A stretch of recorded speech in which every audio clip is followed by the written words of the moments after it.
Okay, so when you look at your folder here, student folder, you will find that in your lecture notes there is a so we have a sheet called session outline, where I'll try to just list out all the topics. That this is a very rough kind of sheet where we list out the topic, like this one. Okay, what are the topics we are discussing on a particular day? That will help you to keep track of things. Okay, so we'll try to reduce this. Alright, so the course structure has already been covered, groups. So what you guys do is make sure that we have another class tomorrow in the third period, right? By tomorrow, third period, we should have identified all the group leaders, and at least one person from every group should be present in the class, so that I'll just ask you one by one who are the group leaders, and you tell me, and then we'll just note down, I'll just quickly note down the names of the students, okay?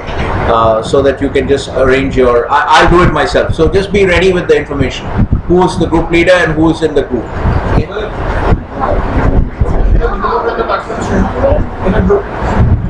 Okay, so let's look at the total number of students. Okay, so we have at the moment officially we have 37 students, plus we have 6 more. Okay, so we are looking at 43. So we should not have more than say 9, let's say 9 groups. So have anywhere between like 4 to 5 per group. Okay, we should have some number of groups, so we should have about 9-10 groups. So let's have 4 to 5 per group, not more than 5 per group. Is that okay? All right, so try to work that out and don't have disproportionate numbers. 6. If we have 6, okay, 6. The maximum limit is 6. Okay, fine, 6 is fine. Okay, so let's have anywhere between 4 to 6 per group. Okay, right? Okay. All right, so where are we?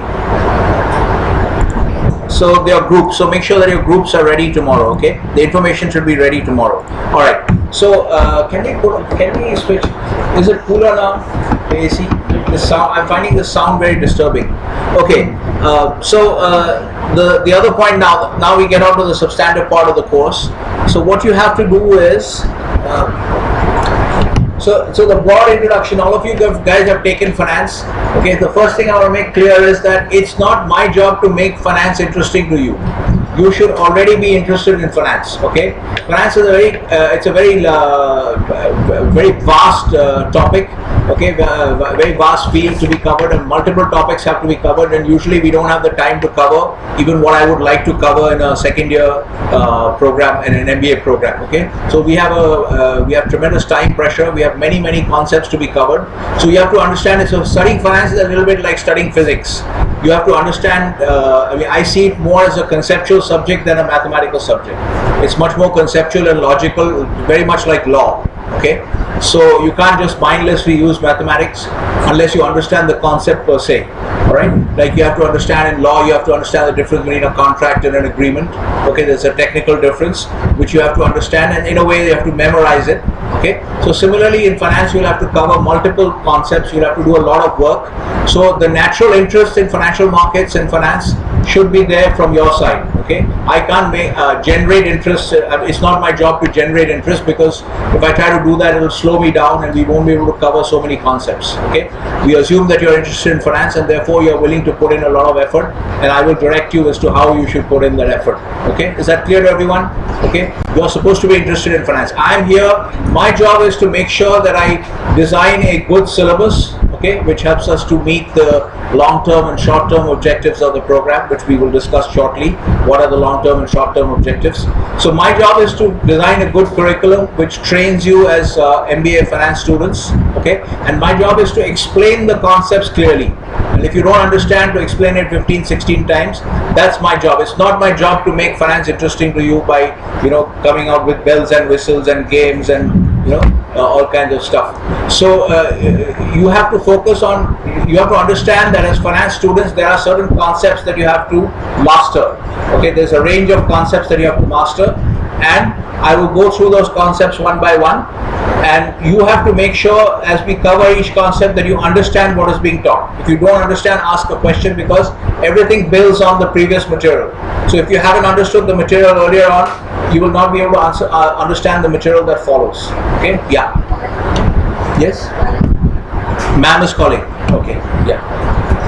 These fans are so loud. Yeah, Lalita. Yeah, is the AC on in the class in 101? No, I think that's what the students are saying, that it's okay. All right. So as part of that exercise, okay, we assume that you're all very interested in finance. Okay, so you will be able to, you'll be willing to put in the effort that is required to master the area, okay, and come out as impressive finance students. So one of the things you should start, and this is again outside the scope of the course, but this is the work that I'm giving you. So you should start tracking some companies. Okay, so what do I mean by that? Essentially, just identify a few companies. Let's look at something like this. Let me just take, and everything, by and large, every link that I use, I'll try to put here. All right. So again, this sheet is meant to be only for your and my reference, so it doesn't have to look pretty. It just has to get the job done. Okay. You understand? This is supposed to make sense only to people who attended the class. Okay. So this is a reasonably useful website. You have some paid features, but the free features are also quite good. Let's try and understand this. Alright, so you can see this map. This is called a heat map. Again, learning terminology. This is the first term that you're learning almost in finance. So we have to, as MBA finance students, we have to be able to use what some people would refer to as jargon, but it's still important to know that, because these are the terms that people in the industry use. So this is called a heat map. Essentially what it's trying to show you is, give you a visual picture of what happened in the stock market. So this green stuff means that J&J, this was up actually on the day. All right. So it's a one-day performance here. You can change it to 6-month, 1-year performance, whatever it is. But it means essentially this is in green, so that means J&J was up. Okay. And Google was down, Facebook, Microsoft, everybody was down. So that's in red. And you have different shades of red to show how far down they were. Okay. So this kind of a display is called a heat map. You can have it for the Indian stock market as well. Okay.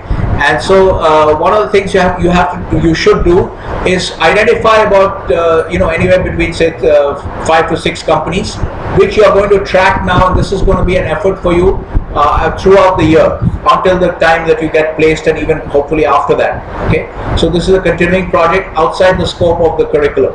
Okay, so what you do is identify companies, and let's say if you identify Amazon, okay, you can identify, I would recommend maybe take 2 or 3 Indian companies and take 2 or 3 US companies. Okay, the US companies are very important because the US is by far the largest economy in the world. Okay, so it's about 20 trillion GDP. It's the most important economy in the world, and it will remain so for the foreseeable future. Okay, so all this talk that you hear of India and China overtaking the US is total garbage. People who say this have no understanding of what the US economy is and what China and India are. I mean, there's just no chance of that happening in your lifetime. Forget about even my lifetime. Okay, so make sure you understand the US economy, and following the US economy in detail will give you a very good understanding of what a developed economy looks like. Okay, so this is the most developed economy that we have in the world, the most developed capital markets, okay, deep liquid financial markets in the US. So you'll get an idea of what are the features of such a market, and many of the things that you have in the US today are stuff that might come to India 5-10 years down the line. Okay, if we have the vision for it. Actually, we can bring all that stuff to India right away. It's just a mindset problem. People in this country are all socialists. Whether it's BJP, Congress, everybody's a socialist. So they don't have a vision of what free markets can do for an economy. And that's why we have all these really stupid economic policies. And that's why this country is not achieving its potential. We can actually do this overnight, and we can really become an economic superpower. All it takes is a mindset change, trusting free markets and coming up with free market policies, but we don't have the vision to do that. So anyway, so as I said, so get out of this mindset of most of these people, and most MBA programs in this country are run from an Indian market perspective. I think that's a wrong perspective. The correct perspective is a global perspective. Okay, so you should always have the global perspective, and India becomes, you have to have in-depth knowledge of India because most of you will get your first jobs in India, right? So therefore it's important to understand the Indian market, but the first perspective should be a global perspective. Understand the global economy, and as part of that you should understand the US economy because it's the most important economy in the world. Okay, so you can see why Donald Trump is able to flex so much muscle with the Chinese, because the US market is the most lucrative market in the world. 20 trillion economy, and about 65 to 70% of that 20 trillion is consumer spending. So if you give a manufacturer of consumer goods, okay, an option, you tell him that you can manufacture in only one economy in the world, he will choose. Or if you can sell into only one economy in the world, which one will you choose? Everybody will close their eyes and choose the US, because it's the most lucrative consumer market in the world. Okay, so that's why they're able to flex so much muscle, because it's such a lucrative consumer market. Everybody wants to be there. Okay, so follow a few US companies, and preferably follow the big companies. Don't like select some small time company. Select big companies like Amazon, Google, Facebook. Okay, because these companies have a very large footprint. Okay, so as you follow these companies, you will get to know you will get a very good window on what's happening in the global economy. All right, so select a few companies. It doesn't matter if everybody in the batch selects the same 3 companies, because every person will follow them differently, right? So when you follow companies, what that means is, then you set up, suppose you're following Amazon, okay, so then you set up, everyone knows how to set up a news alert. You know how to set up a news alert? You don't know how to set up a news alert? No, you just go to Google and Google for Amazon, and then one of the things that comes up is news, remember? Okay, let's do it. Now it's gone to Amazon.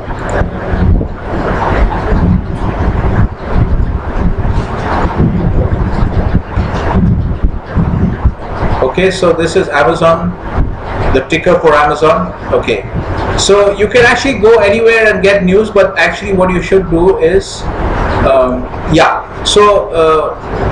why don't you understand this? Now I've done a query for Amazon. Now one of the options is news. Okay, so I just click on news.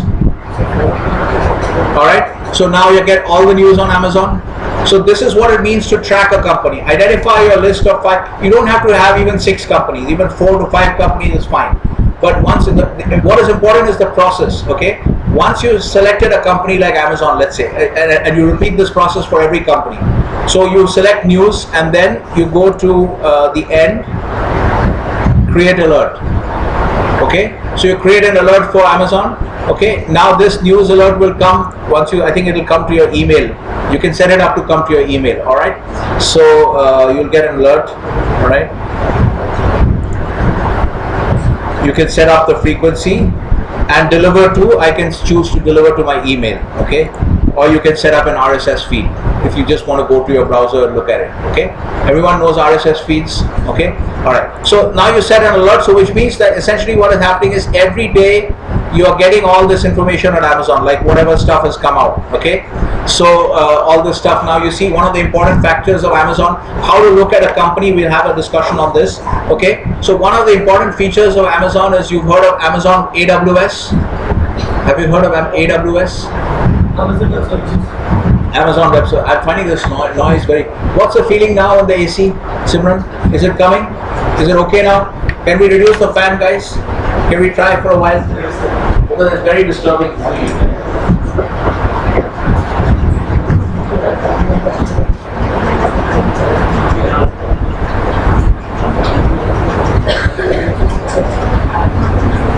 Is it better now? Is it okay? Let's try it for a while. If you feel really uncomfortable, then we'll.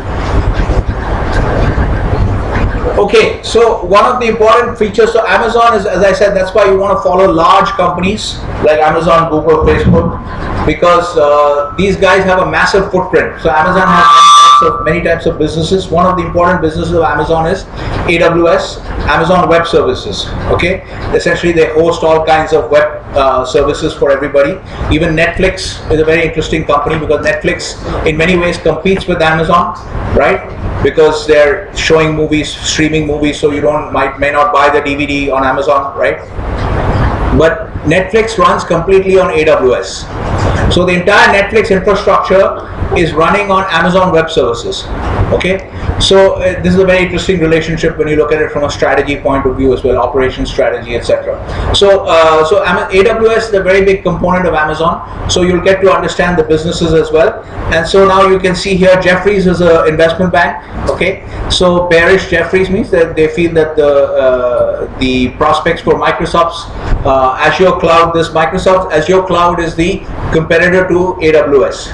So Microsoft also has a cloud business. So there's this whole shift going on in the industry, in the global economy towards cloud-based services, okay, web-based services. So there's a massive shift happening, okay, and so the big players in that space, the biggest is AWS.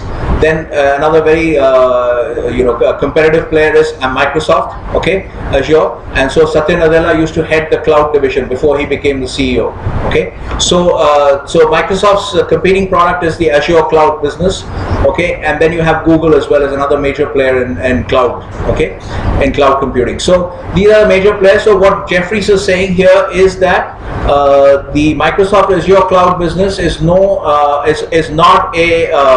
AWS, which means it's not good enough to take on AWS, okay, and beat AWS. So this is a news report by a particular investment bank. So you will get all kinds of news like this, and so as you read all these news stories, you'll understand more and more about how the business works. And then you should also follow, set up a ticker like this. There are many ways to follow Amazon actually. One is this one. I'm putting in the ticker here. So this one, if you need to set up a login for yourself. Okay, it's a charting system. It's a very good charting system, especially for intraday charts, short-term charts.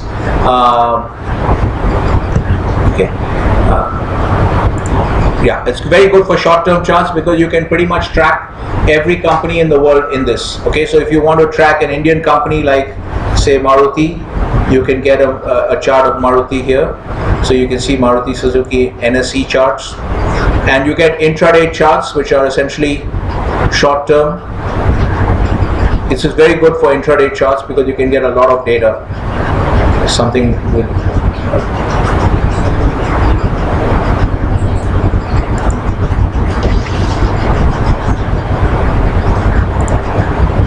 let's reload this site.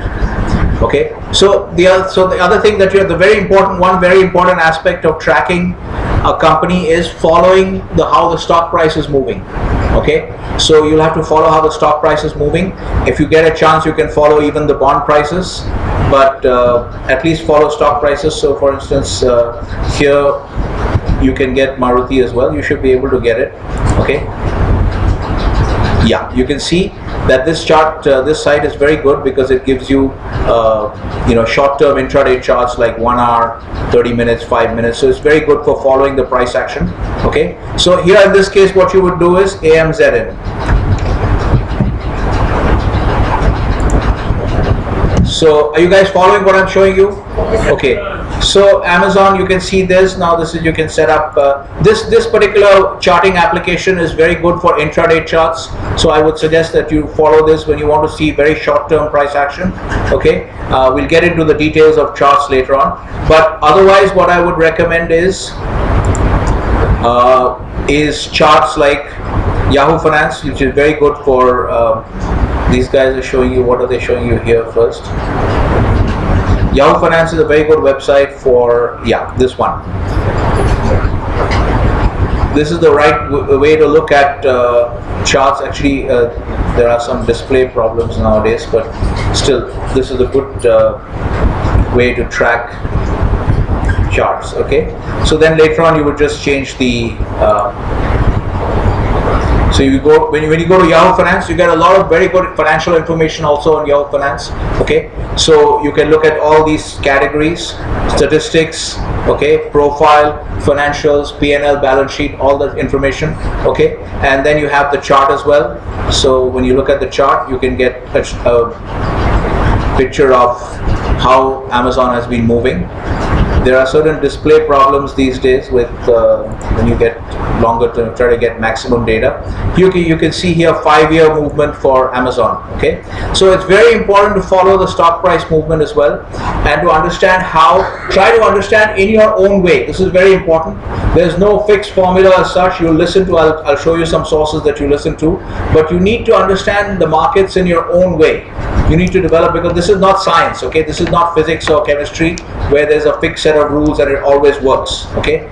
So here, no matter what you hear you'll hear a lot of people talking about, you have all these buzzwords like financial modeling and this and that, but these are all basically very dishonest efforts, because finance and economics is not something where modeling really works in any meaningful way at all, okay? Because there's no track record of performance. So these things are just, you need to know how to use them, you need to know how to build these models, etc., how they work, but they're not really as useful as they are in, say, hard sciences, okay? So therefore, what is very important in finance and economics is to develop your own feel for the market, okay? Think of it as like, you understand surfing, windsurfing, like you get on the waves, you take a surfboard and you get on the waves, right? So you have to look at understanding market movements, even the economy, even economic variables, okay? You have to think of understanding market movements like a surfer understands the waves, right? Like a surfer, do you think a surfer needs to have a PhD in fluid mechanics? Does a surfer need a PhD in fluid mechanics? No need, right? You can have very good surfers who just, all they have is a feel for the waves.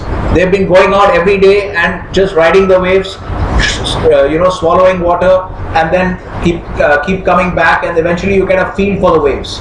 You can see that a wave, you can almost feel that a wave is coming, okay? And that's how you become a champion surfer. So in that same way, I would encourage you to develop that kind of feel for the market, okay? Follow the chart regularly, follow the news. Eventually, as you start doing it, initially it may not make sense to you. You may find yourself feeling overwhelmed, like I'm not able to follow what's going on. There's too much stuff coming at me, but do not give up, okay? Obviously, initially it will feel difficult because it's a new thing and it's quite complex, but as you keep on doing it every day, your brain starts getting used to it, and then it starts to make sense of things in your own unique way. Okay, now this is very important to understand. I'm repeating this again and again, in your own unique way, because that's the right way to look at especially a subject like finance and economics. You have to understand things in your own way. Okay, that's another reason why it's very important to ask questions, because if you don't ask, the reason that people ask questions most of the time is that they want to make sense of what I'm saying in their own way, which is the only way you can learn, right? That's why it's so important to come to class, because technically you don't need to come to class, because there's a video of the entire class. The reason you come to understand this also for yourself, the reason you come to class is for the privilege of asking questions, because by watching the video you can't ask questions, right? So are you following what I'm trying to say here? Okay, so develop a feel for the market. So you note that Jeffries has put out this note on how the Azure cloud is not as good as AWS, etc. And there's all kinds of other news that will come out. Okay, so try to see how news affects the markets. Okay, most important types of news will be like when you see here, when you follow a company, you'll have okay, if you look at summary, there will be quarterly earnings releases. It's very important to follow the earnings release, okay? So what you're going to do is quarterly earnings release, there will be a discussion in the market before that, okay, before the release comes out. In the summary, normally you can see this information, okay? You can see here, look at this earnings date. So somewhere between July 24th to July 29th is the next earnings date for Amazon. Okay, so somewhere in that week the earnings will come out. Okay, there are other sites where you can get the exact earnings date. I'll put in those links, but essentially this is approximately the time that earnings will come out. So when the earnings comes out, the earnings release comes out, you should try to follow what's being discussed. Like if you go to a website like if you go to YouTube, Bloomberg. Okay, if you go to Bloomberg Live, you'll see as I've shown you guys here. Let's do it here. I will put in another. I'll put a link to another. I think I sent you guys. Remember, sometime about a couple of months back, I sent you a link to a video that I prepared, which is a background for finance students, MBA students in finance, right? So watch that video once again. That tells you all the stuff that you have to follow. So in that, there's a link to Bloomberg. I've discussed Bloomberg Live as well. So if you go to Bloomberg Live, you see 24/7 transmission of the Bloomberg feed. Okay, that's very good, especially in US market hours. You will see discussion of all these company earnings which are coming out. Okay, so in the immediate aftermath of say Amazon earnings, you can go go and listen to Bloomberg Live, you'll see that they will be discussing Amazon earnings. They will get various analysts, like this guy is an analyst, say this guy Gene Munster from Loop Ventures. He's also an analyst. He focuses mainly on, I think, Google and Apple and big companies like that. So he's mainly, I think, an Apple and is an Apple specialist. But anyway, so you have all these analysts, and as these analysts discuss the company and their results and things like that, you will get a feel for how the market looks at companies. Okay, what are the factors that a market considers important when discussing a company's prospect? You'll see. So as you do this on a regular basis for a few selected companies, okay, month after month, quarter after quarter, you will develop a very good feel for how the market perceives the company, how prices move, and then you'll make your own sense of develop your own views about how the market is going to move. Are you following? Okay, all right. So this is what you have to do. You have to follow the news. If you can make the time, you will find also that you can just do a Google for Amazon earnings call.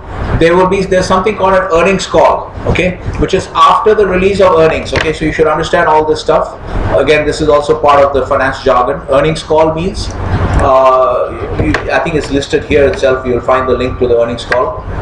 Look for it. Earnings call means after the release of earnings, the CFO, the top management team, CEO, CFO, and maybe some other important managerial personnel will discuss the company's earnings. Okay, they will discuss future outlook for future quarters and things like that with a team of analysts. So you got a whole bunch of people who are usually invited to an earnings conference call, but the audio will be posted, okay, of the earnings conference call. If you go to the Amazon website, I think there also you can find the earnings call, okay, because that's an official event. So the company top management does a conference with leading analysts around the industry who are following that company, and the analysts are going to ask them about all these kinds of questions. They're going to ask them about what is the competitive threat for Amazon AWS from Microsoft's Azure cloud. What are you doing to make sure that you can remain ahead? And you understand what I'm saying? These kinds of questions, okay? They're going to ask the company all these difficult questions, and then the company management will respond. So again, this is a second level analysis. This may take a lot of time. So if you don't have the time, maybe you can skip the earnings call, okay? But if you have the time, if you really want to get into the depth of it, you should actually be listening to the earnings call as well. Because the objective of this entire process is that at the end of it, when you're doing this for a few select companies, if you do this month after month, once you've done this, you will get a very good understanding of how to analyze a company, okay? And you'll get very in-depth understanding of that particular company as well, which will also be very useful in your interviews. One of the things you can do is, as soon as you get an opening in your interview, okay, you should try to squeeze in the fact, let them know that you've been following these major companies, okay? So, and then they'll ask you, okay, tell us about Amazon. What have you learned? What have you learned about Amazon? Okay, or what have you learned about Tata Motors? Okay, so then you can show them the depth of your understanding of this company. Okay, so that is very important. So depth of analysis is very important, because at the end of the day, you'll be working in specialist jobs. Okay, so you must have in-depth understanding, and by doing this kind of analysis, you will get a very good idea of how to do in-depth analysis of a company.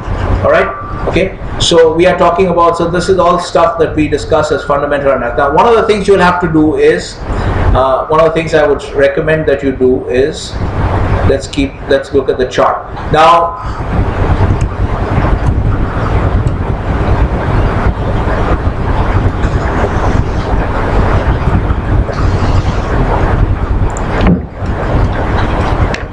okay, now as you look at the chart, let's look at a daily chart just to. Now this is the technical part. So far we've been talking mainly about what we call fundamental analysis. That is, we are concerned with earnings, economic growth, market share, okay, all these profitability ratios, this and that, company financials. These are all what we call fundamental analysis, sectoral growth.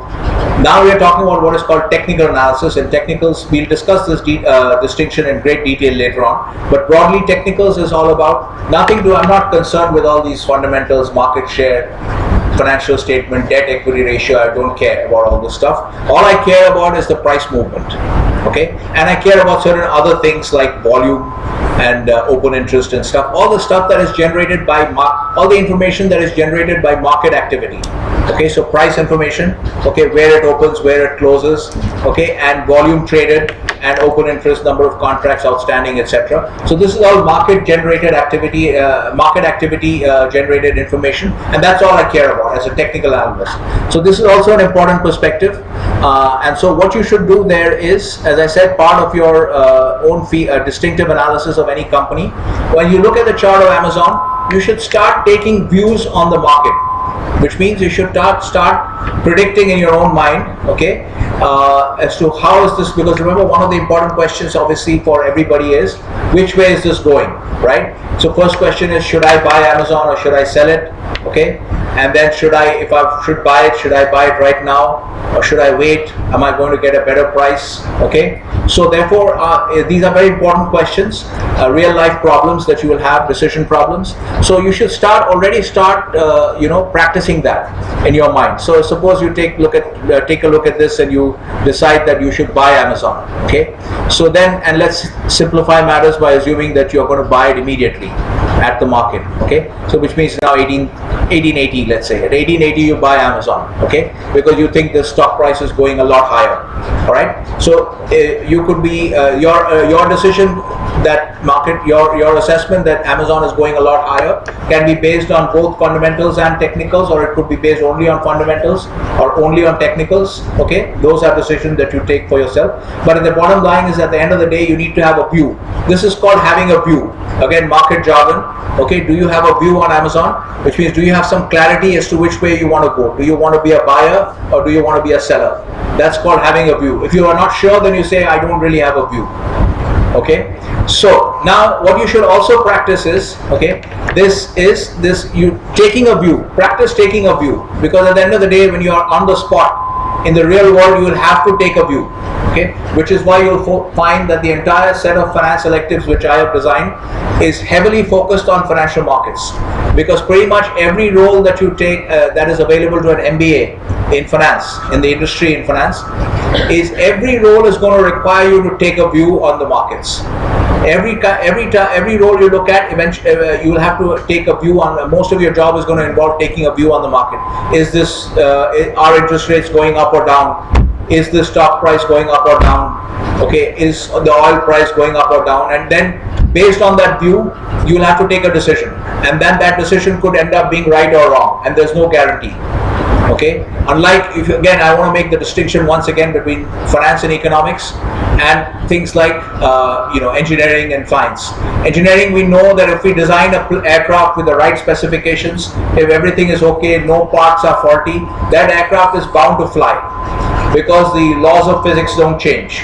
Okay, so if you don't have any unforeseen event like clear air, turbulence or whatever, that aircraft, we can actually predict how that aircraft will fly. Okay, so the only reason you have accidents in things like one of the Tesla rockets, not Tesla, but SpaceX rockets. One of the SpaceX rockets went up in flames. Why? They discovered eventually because one of the parts was faulty. Okay, so if the part is faulty, obviously that's not a fault of the modeling. The modeling works perfectly, but obviously if you have a faulty part, then the thing won't work, right? So in physics and science and engineering, etc., the modeling really works because you can do it repeatedly. You know it's guaranteed to work, okay, unless there's a problem somewhere in your faulty parts or something. So this is not the case in finance and economics. You cannot, there's no real method for predicting market prices or economic variables. You'll see that even the IMF and the World Bank are repeatedly revising their forecasts for the world economy, right? And they're having to change their forecast because you can't really predict, okay? And that is actually the nature of the beast, okay? That is the nature of economics and economic activity, which is the focus of financial markets. So it should not surprise anybody, but unfortunately in the finance industry, and especially in finance academia and economics academia, there is a denial of this reality, okay? Which is why you see people try to push all these models and stuff which can actually predict. So we will learn about these models, we will learn about the theoretical structure of these models, okay, the foundations, but you should have a healthy skepticism for these models, because this is not finance, this is not science and engineering, Okay, so these models have literally zero credibility. Okay, I mean they have zero performance record. So therefore, we should be very, very skeptical, but we should know how to construct these models. All right. Okay. So taking a view, you will have to take a view eventually when you get on the spot in industry. Taking a view, practice taking a view. Doesn't matter if you're wrong. Okay, practice taking a view. But obviously the goal is in the long run you have to be right, more right than wrong. So let's say I take a view, I look at this chart and I feel based on my fundamental analysis also, I feel this stuff is going a lot higher. Okay, so then I want to buy it obviously, so I buy it at 1880. Now the second thing you should do when you take a view is also decide, now this is a more of a technical analysis perspective than a fundamental perspective, but still you must take, this is where the discipline comes in your risk management. When you take a view, you must also decide or identify a point on the chart below which or above which your view is wrong. Okay, now let me explain what I mean here. In this particular case, when I take a view that, okay, I take a view that this is very, very bullish, it's going a lot higher, so I want to buy it, and I decide for the sake of simplicity, I'm buying it right away at 1880. But I also decide, I also take a view, at part of my view formation, I also say that this particular price point here, okay, we can see it a little better if we zoom it out. So this point here around this low, say 1620, 1673. Are you following what I'm saying? This particular low point here, as I position the cursor, so it's around 1673.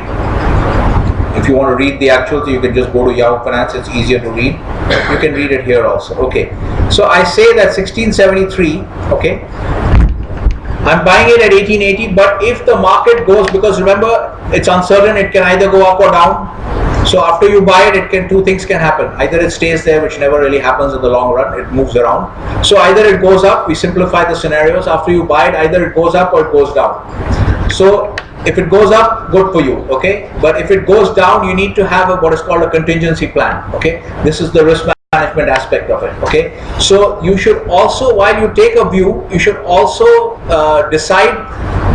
identify the point on the chart below which your view is wrong or above which your view is wrong. Okay, in this case I'm buying, so I say that if the market goes below 1673, then my view is wrong, and then I should exit my position. Okay, because my position is taken I buy Amazon. Okay, because why? Because I feel it's going a lot higher, right? So if it goes in my favor, good. But if it starts dropping from 1880, all right, it keeps on dropping and starts going below 1673, I say that now it's dropped too far. It should not have dropped. If I was right, if my view was right that Amazon was supposed to go a lot higher, then it should not have dropped below 1673. Okay, so therefore once it drops below 1673, my view is, I accept that my view is wrong, and therefore I should surrender my position. You understand? It's logical? Yeah. Are you talking about stop loss? Yeah, so this is the term that another jargon that she has introduced. Okay, this term is called a stop loss. Okay, so this is it's not a technical term, but the technical term will be stop order. Okay, we'll do it when we do order types. But in loose terms, what we call what the market refers to this. In this particular case, what she's saying is my entry price was 1880 and my stop loss is 1673. Okay, I won't move it from there. Are you following? So this level is called the stop loss level. Okay, so when you're telling somebody your view, if you watch CNBC TV 18 and other Indian TV programs, you'll find a lot of analysts come out and give their views on the stock, and they will mention something called a stop loss, which means that's the point beyond which they accept that their view is wrong. So whatever position that you're taking on the basis of the view, that position should be closed out. Okay, it should be abandoned, closed out, exited, whatever you want to expression you want to use. Are you following? Okay, everyone is following so far? Okay, so you'll notice that this is a very lecture mode. I'm giving you a lecture essentially non-stop. Okay, you can obviously ask questions at any point of time, but this is how most of the course is going to go, because we have to cover concepts. Right now I'm trying to teach you how to follow a company. Okay, so it's going to be almost like a non-stop lecture mode, which is on paper it looks like we should not be doing that. We should be using case method and stuff like that, but case method is not really going to be efficient for what we have to achieve in finance, because there's a whole bunch of concepts, so it's more like studying physics. Okay, so you don't study physics and mathematics with a case method. So in mathematics also, if I have to teach you matrix multiplication, I don't teach you that through a case method. I just tell you that this is what a matrix is, these are the parts, these are the rows and columns, and this is how you multiply matrices. And then if you don't understand, we rehash it multiple times until you understand it. Okay, so this is the right way I feel to study this kind of material, because there's a vast amount of material that we have to cover, and these are all concepts. Okay, you have to understand these concepts, and so the lecture method is going to be the best way to cover it according to me. Okay, we will have some case discussions also. Okay, little caselets and little problems that we will do. We will use some of those, but there's going to be a heavy element of lecturing. So please make sure you don't get put off by that. Okay, that's why I said that it's not my job to make finance interesting to you. My job is to design the curriculum and to explain all the concepts clearly. Obviously, if you don't understand a concept, I'll explain it 20, 30 times, as many times as you need. You can also come in later and discuss it with me in the office, etc. Okay, everyone is following? Okay. All right, so please don't tune off if you have, just because it's a lecture method and you've been told that we should be using, we should not be using a lecture method. So anyway, this is the right way to, I feel, to cover this kind of material. So this is a stop loss. So when you take very important exercise, again, part of your own becoming a good surfer is take a view. Also take a view, which means decide whether you want to buy or sell something. Practice taking a view, okay? And you're not actually buying it or selling it with real money, okay? But you can actually keep a record for yourself, okay? If you want to keep a spreadsheet, keep a record for yourself, but also decide the stop point. Also identify the point on the chart at which point your view is wrong, okay? So essentially what that does is it limits your risk on a particular investment, okay, on a particular trade. So that you have, okay, here it's 1673 to 1880, so you don't lose more than that amount of money on this particular trade. This is clear? That is very important, because remember what we said, everything is uncertain, there's no guarantees in this business, okay? So therefore, when you do something, when you do a trade like a buy or a sell of anything, you could lose on it. So you have to have a system by which you limit the losses on any particular trade. Otherwise you could just go bankrupt on one trade. Right, which happened to a lot of people. There are a lot of interesting case studies, like the Hunt brothers. There are a couple of brothers who tried to corner the silver market in the late 70s or 80s. So they bought up all the silver, and they tried to buy up all the silver in the world. And essentially they did amass a lot of holdings of silver. And eventually what happened was that there were no other buyers left. So they had a massive stockpile of silver. They drove up the price, but eventually the price crashed and these guys went bankrupt. Okay, so all kinds of stuff can happen. You have to have a good system for managing your risk. Okay, so following a company, so far coming back to our topic, following a company, follow all the fundamental news about the company.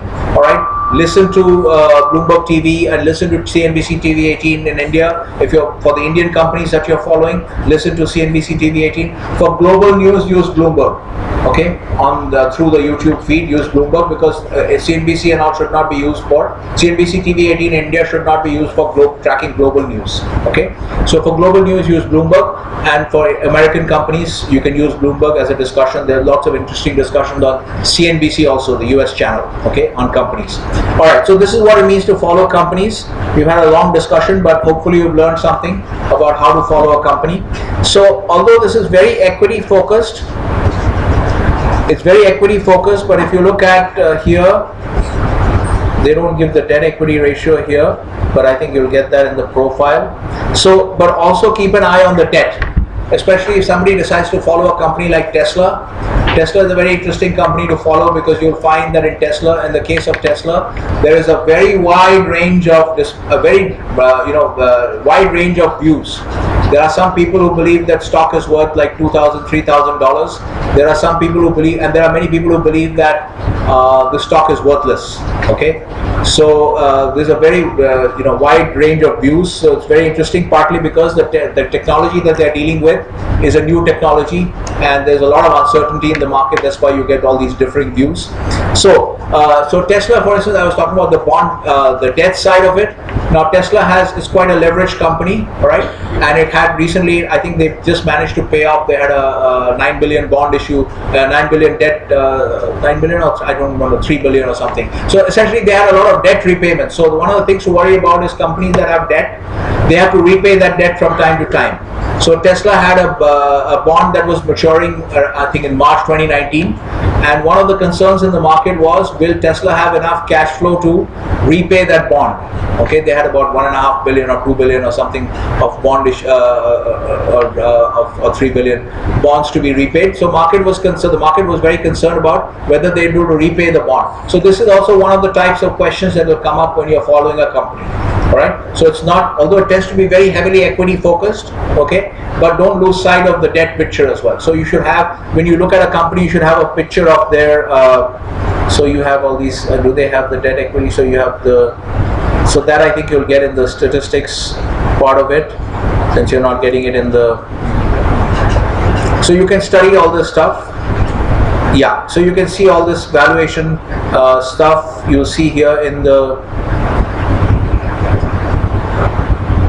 so you can get all this stuff like the debt equity ratio, etc. You can see how Amazon has about $69 billion worth of debt, right? So you can find out, so you should have an eye on the debt as well. And through, you can go through all the financials, try to understand, and here try to repeat, because for many of you, when you go in for your final placement, okay, so one of the companies that comes here is Care Ratings. Later on, maybe other rating companies might also come. S&P also, some of your seniors have joined S&P. Okay, that's also a ratings company. Now, one of the important, and this is a core skill that you should have as a finance student anyway, and that is financial statement analysis. So in your accounting courses in the first year in your FM1, okay, I don't know, maybe 1 or 2, you would have done financial statement analysis, ratio analysis, DuPont ratio analysis, remember? Okay, so make sure that you use all this stuff here, that you can see all these, they have all these different kinds of profitability ratios, okay, operational effectiveness ratios, okay, like asset turnover and things like that. So make sure your grasp of financial statement analysis is top notch. Okay, so remember, part of being a successful MBA student or as an outstanding MBA student is you have to put in a lot of work outside the range of your curriculum. Okay, you can't just do your course curriculum and get decent grades and say I'm a star. No, you have to do it because you just don't have enough time through these courses to cover the vast amount of material that has to be covered, and the level of expertise that you need to develop, you will not develop it if you only do the course curriculum. So on the side, you have to have all these things in your head as targets, as goals, okay, that I must be a master of financial statement analysis.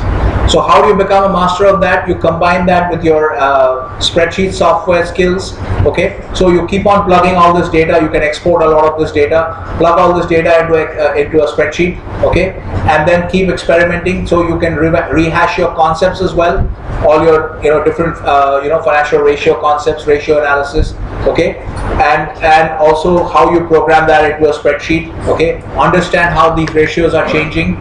So make sure that you are very conversant, because in these interviews they'll ask you about financial statement analysis, okay, and one of the things that the Care Ratings gentleman had mentioned when we brought him in for a curriculum review was that he wants to have the ideal candidate as somebody who can analyze a company from a holistic perspective, not just the financial statements, but also looking at the strategy of the company, okay, what are the various risks, so a holistic perspective. So if you actually do this exercise, okay, which is, as I said, outside curriculum activity, extracurricular activity, but it's very important. But if you do this exercise following a few companies, but follow them from a holistic perspective, follow all the news that comes out, okay, and see how the stock price is reacting, see if they have any debt, what is the interest rate on the debt, okay, follow all that, and then do and analyze their financial statements, see what their liquidity picture is, see what their profitability picture is, because there are many kinds of ratios, liquidity ratios, financial profitability ratios, okay, operational effectiveness ratios, okay, all these kinds of things. So make sure you're a master of ratio analysis, but it doesn't stop there. You go into the whole strategy of the company, okay, and all the other kinds of risks that exist, how the stock price has been moving, what the management is saying on the earnings calls. So if you bring all this together, you'll have a holistic view of a company, okay. And as I said, the number of companies is not important, even 3 or 4 is fine, but what is more important is the process and the in-depth analysis, comprehensive and in-depth, okay, so wide and deep. Are you following? Within a particular company. Is everyone getting the message? Okay, Puneet, you're tuned in? Okay. All right. So this is the idea, and you're going to repeat this. I think I pretty much covered everything that you need for a company. So this news is very important. The news basically gets you going. So the news feed that I showed you, how to set up Kaprania. Now you're clear how to set up a news feed. Okay. So you set up the news feed, and the news feed will drive a lot of your analysis. Okay, because that will set you thinking about, and you'll learn a lot also from the news feed. Okay. So I think this pretty much covers it for this particular topic. Okay, company tracking. All right. So now we can get into and as far as the CP syllabus is concerned, what this is essentially is everything that has been covered so far. Okay. So if I do CP in the 4th session, that means everything that has been covered up to the 3rd session is fair game. I can ask you anything about whatever has been covered in the first 3 sessions. Okay, is that clear? So for today you didn't have any homework as such, but from tonight you have homework, because whatever has been covered in the first session, it becomes your homework. Is that clear? Okay. All right. So let's go into, this is what we have now. We go into, okay, now we start with the curriculum. No. So CP will be a surprise. So any day randomly I'll say that, okay, today we're going to have CP, and then I'll just call people, just like lab. I'll isolate you guys from the group. I'll call people and make them stand here. Yeah, it will be group, because we don't want to lose too much time on CP. As I said, ideally I would have had CP, but since it's a requirement, we will have CP. Maybe we'll have 4, 5 sessions, 6 sessions, whatever. Okay, so it will be randomly anytime. I'll just decide one day that is CP. So you have to be it's random, because you have to. That means you have to be ready at any point of time. Okay. So you guys have to be ready, and anybody can be called. They haven't even left water today. Okay. All right. So how are we doing on time? This class runs till 11. Okay. Good. So are you feeling that are you learning anything useful? Nobody is sleeping so far, except for Mayank. Mayank is sleeping. Okay. All right. Okay. So now let's get I have a question regarding the intraday trading you were telling about the chart. So, as in quiet, guys. When somebody asks, give her the mic. Let's use the mic. When somebody asks a question, everybody should be focused on that. No talking, because otherwise I'll write down your names, even though your groups are not ready, and I'll deduct it later. Yes. So you said that in intraday, the chart you showed, it will help us in intraday trading. That's not exactly what I said. I may have conveyed that impression. This is what I mean. The reason that the intraday charts essentially are stuff that shows you anything below 1 day. Okay, we'll cover this again, but this stuff is this is the granularity of the chart. I'm just giving you a preview. We'll discuss all this in detail when you look at charts. This stuff is referred to as the granularity. Okay, so the reason that any kind of intraday chart is important is it helps you to identify. Okay, complete your question. So I was going to ask that in intraday we buy and sell the same day. Yeah. So how the charts will help us to analyze that if the price of the company will go up or down in the same day. I mean, it's a very short span of time.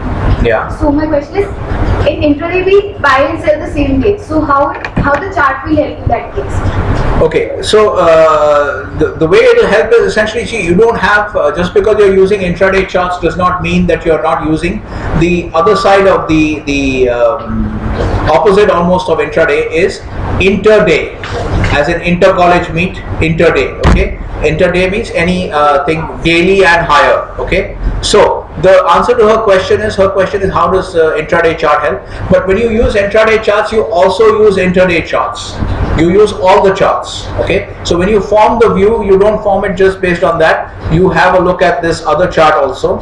Okay, see, right now we have the daily chart. So you have daily, you can have weekly as well. Okay, monthly as well. So you do all that. If you go here, you do all that. So in this case, I'll just show you. So you just form the view based on the daily chart. The way the intraday helps is, this is where the intraday charts really help you, because remember I chose this point as the stop loss.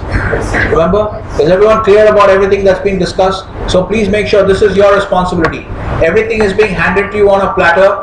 There will be a video of the class. Okay, all the course material is given to you. You will pretty much not have to take any notes. Okay, but your responsibility is to listen attentively. Okay, not like Hardik who is asleep. Okay, to listen attentively and then ask questions as soon as you find that there's something that you haven't understood, or any question that has arisen in your mind, like the question that she has just asked. Okay, so these are your only two responsibilities: listen attentively and ask questions.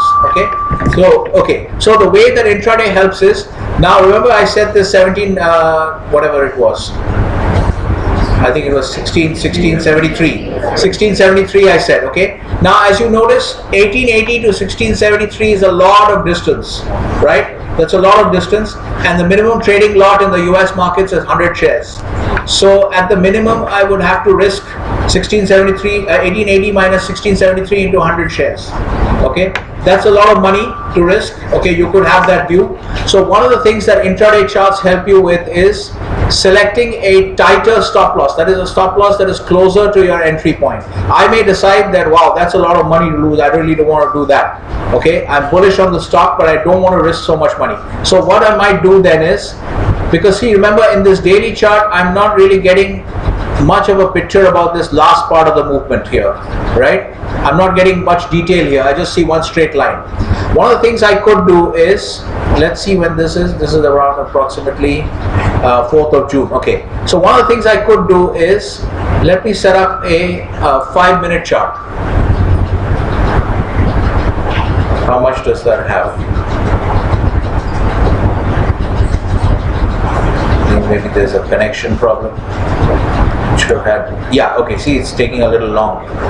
Alright, so I can't see much here because of this ad. Let me look at a 15-minute chart. Alright, I think here we should get, right. Now you can see that same 1673 that I was showing you on the daily chart. Now it's a 15-minute chart. Okay, 15-minute chart essentially means that the data is captured every 15 minutes and plotted. Daily chart means it's captured once a day and plotted. So obviously 15-minute chart I'll get more detail, I can see greater, it's like a zoom in, right? So 15-minute chart means I'm zooming into that part, like the last part here, which I was showing you on the daily chart, looks like one straight line. Okay, but here when you look at a 15-minute chart, if I could do 5 minutes, but it's being covered by the ad here, so I just wanted to do 15 minutes. Okay, but can you see here, do you see a little bit more detail? Are you able to see a little bit? Looks better than just one straight line, right? Looks more. So one of the things I could do is, and you'll also get a feel for how typically the stops should be selected. Okay, the stop loss level. Typically these will always be previous highs or lows on the chart. Okay, now I think pretty much everyone in the class will agree that if I choose this point, this is the previous low, this is a reasonably apparent previous low. Are you able to follow? Yes. When you look at charts, you will find that charts always move in this kind of wave action. There's an up, down, up, down, up, down, up, down, up, like that, right? This kind of wave action, you'll see this everywhere. In fact, I'll show you later that if you look at economic activity, even there, if you look at the unemployment rate, you'll see even that follows this kind of price action. This kind of, that's real data on the economic, on the unemployment rate, and it'll have this kind of pattern, okay? So, therefore, one of the things, the advantages of intraday data, coming to your question, is that I could, instead of selecting 1673, which is so far away from 1880, I could select this point, which is, let's say, roughly around 1845. Okay, so now 1880 to 1845 is much shorter, right? So I could also take, because if I don't want to take that much risk, okay, so essentially what I'm doing here is, by using an intraday chart, I'm able to identify another previous low, because typically this moves in this high low, low high, this kind of pattern, and usually you'll notice that it doesn't get broken. If the trend is intact, this pattern doesn't get broken. So what I'm essentially doing is using that philosophy and selecting 1845 as a stop, which is much closer to 1880 than 1673 is. Is that right? So therefore what it means, what this helps me to do is, I can reduce my risk on the trade. And if I'm really right about the fact that, remember, why am I buying it right away? I'm buying it right away because I believe it's going to just shoot up right away. It's not going to come down a little bit also to help me to buy at a lower price. It's going to shoot up right away. That's why I decided to buy it right away. Okay, are you following, Anjum? Not clear this part? Why did I buy it right away? Because I was afraid that it's going to shoot up right away. Okay, otherwise logically I would have, if I felt that it would come down a little bit, then I would have waited, right? So if that's true, then even this should not be broken. That's a reasonable point of view. If I'm right about the fact that it's going to shoot up right away, then there's even 1845 should not be broken. That's a reasonable view. So I could, if I want to reduce my risk, I could choose 1845, okay, as a stop, right? And then go in. And so this is one of the utilities of intraday charts, that it helps you to set much tighter stops. Okay, this is called, that's again lingo, which means market jargon. So this is a tighter stop, this is a wider stop, and this is a tighter stop. A tighter stop means essentially it's closer to the entry point, so you lose less money on it. Is everyone clear so far? Okay, all right. So the other point that Sakshi has raised is, let's listen to this. Let's sort of rehash one more concept, which really doesn't fall into the flow of our notes. So we are going to put it into, she has used this other term called intraday trading. Okay. So how should you'll see that intraday trading is something a lot of people like to call themselves day traders. A day trader is essentially a guy who engages in intraday trading. Okay, you'll hear this term.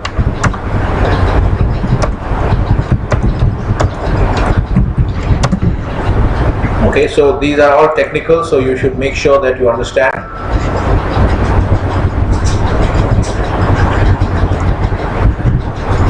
Okay, and what is intraday trading? Anybody wants to suggest a definition of intraday trading? A technical definition, very objective definition. It's like, what I mean by objective definition is, if you want to identify a student, if you define a student as somebody who's wearing glasses, it's very easy to identify. If that's your definition of a student, anybody not wearing glasses is not a student. Simple. Anybody can. So it's an objective definition. So that's what I mean by an objective definition. Intraday trading. Anybody wants to come up with an objective definition? Yes. Give the mic to Parul. Let's try. We'll lose a little time in passing the mic, but let's capture it. Yes. My voice is not coming through the mic for whatever reason. Yeah. Buying and selling within the same day. Buying and selling within the same day. Yeah. And then can you refine a little bit more, make it even more specific? Buying and selling shares. Yeah. So if you buy 100 shares, okay, at the beginning of the day, then when you say selling, are you going to impose this requirement that the entire 100 shares has to be sold? If I buy 100 shares and I sell 80 shares. Yeah. Okay. So does that make me, first of all, does that make me a day trader, or am I doing intraday trading? No. Okay, so what is the requirement for me to do intraday trading? When I buy the same shares and sell the same shares. So if I buy 100 shares, how many shares do I have to sell? 100. I have to sell the entire 100 shares. Okay. So yes, Kakrania, were you saying the same thing? Yeah. Okay. So she has come to the right definition. So the right definition of intraday trading, again, notice that it's an objective definition. Okay. That no position at the end of the day. You understand what is meant by position? Position again we'll define, and okay, it should be end of the day, but in this note we are going to avoid, we're not going to write grammatically correct English so that we can save some time. Okay, so no position at the end of the day. That's the definition of intraday trading. Okay, you buy, yeah, give him the mic. Yeah. So will it be possession or position? No, not possession. Possession, you could say, no, possession is, it will be position. So this is again a technical term. A position is actually a commitment to some kind of asset price movement. We'll define it technically later. But position means essentially when you go if you have, let's say, if you just open a share trading, stock trading account, or any other kind of trading account, and if you just put in, let's say, you put in ₹1 million into your trading account, but you've not done anything. You just put in the money is lying in your trading account. You don't have any position. Okay, so the moment you change the asset mix, okay, right now your balance sheet essentially, if he puts in ₹1 million into his trading account, and if he has no other assets, then his balance sheet is ₹1 million in cash in the trading account. Okay, and what will be on the liability side? Yes? Is my question clear? So his balance sheet, if he has no other assets, he has 1 million rupees in trading in his trading account. So asset side will show 1 million rupees in cash. And what will be on the liability side? Capital. Okay, so technically you should say owner's equity, okay, or equity capital. Okay, so capital can be debt capital also. So you should really say either share capital. In India we say share capital. In the US you would say owner's equity, okay, or just equity is 1 million rupees. Okay, so that's your situation. So the moment the asset mix changes, I don't know if you heard this term, change in the asset mix. So now, if he has 1 million rupees on the asset side, okay. Now, if he if he invests, say 500,000 rupees in buying the stock of Amazon.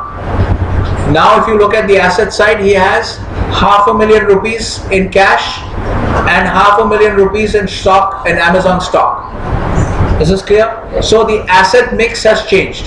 The earlier asset mix was 1 million rupees only in cash, only cash. But now you spend some of your cash in buying a particular type of asset, which is the stock, the common stock of Amazon. So your asset mix has changed. Now you have 50% of your assets is in the common stock of Amazon and 50% is in cash. This is clear? So the moment you change the asset mix, essentially you have created a position. Okay, so that would be our technical definition of position. Anytime you change the asset mix from the initial starting position of all cash. Is this point clear to everybody? Because remember, everything that we go through, your responsibility as finance students is that you have to be able to speak in technical terms. Okay, as a finance student, you have to be able to speak in technical terms, and you should be very clear about all the technical. You will notice all of these have technical definitions. Okay, why is an agreement? All agreements are not contracts. Why?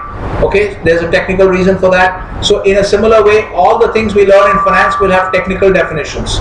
So you should be very clear about those definitions. This is what I find many students in the second year, first year are not clear about their definitions. So conceptual foundations, and when you revise your first year material, all of that also, your concept should be 100% clear. Okay, all right. Garvit is indicating this, very relaxed now. He's indicating that now the class should be completed. Let's see whether his assessment is correct. Okay, so he's 8 seconds early, but we'll let you go. All right. Okay, so we are done for today. So please remember, whatever has been covered today, your concept should be 100% clear.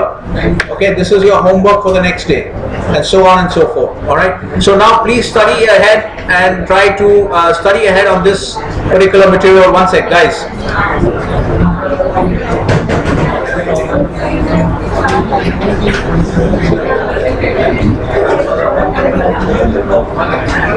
Okay, guys, one sec, please.